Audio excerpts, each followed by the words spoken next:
Hello fellow leaders in web development. I'm Nathan Tranquilla. In this video, I will be going through 5 scenarios in JavaScript of unsafe array access that are most certainly happening to you. I'll walk you through how each is costing you, and finally, how to solve this in a next generation web development language. Here we go. Okay, let's take a look at the first scenario. We have a users array, Alice, Bob, Charlie, and we have a function to access a user in that array.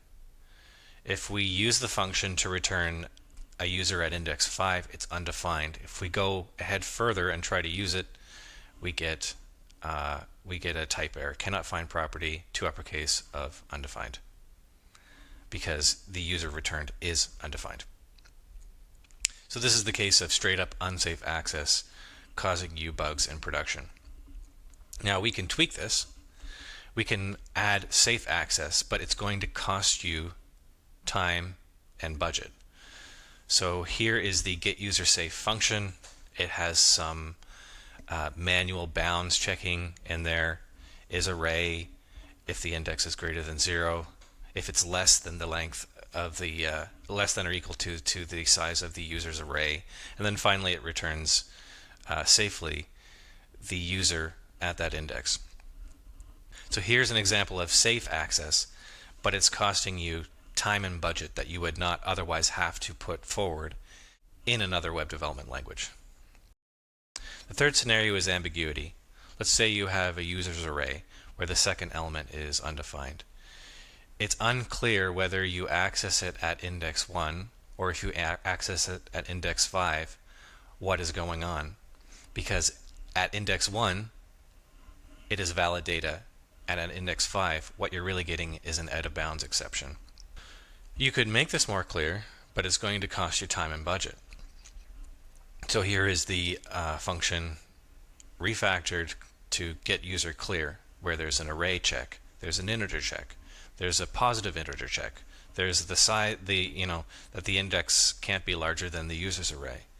And so you have all these checks in place to make sure that you get a valid element in the array.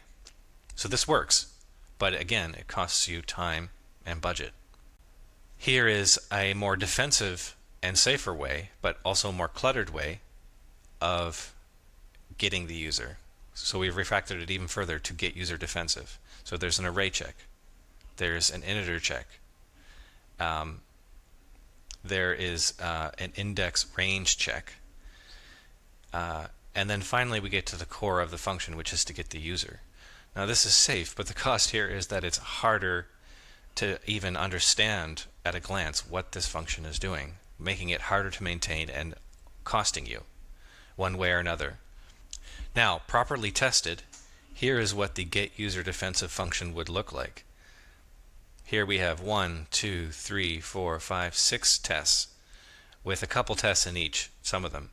Now this is good and it's exhaustive, but it is costing you time and budget to test a properly crafted getUser function that is defensively coded. The next generation of web development languages give this to you for free. If you take a look at the core of the getUsers function, it safely accesses the user at a specified index.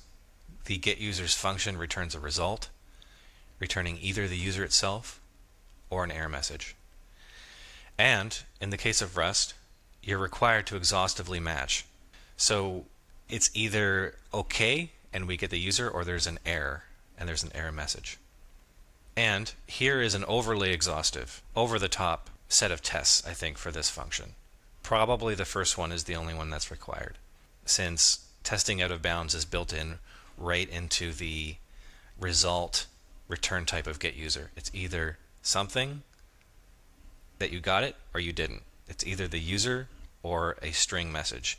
In this case, I guess we're exhaustively testing the string message so that we're ensuring that it's saying exactly index 3 is out of bounds for the array of length 3. But that's probably over the top, to be honest. If you're interested in the next generation of web development languages, like, subscribe, and follow me on this journey. Bye now.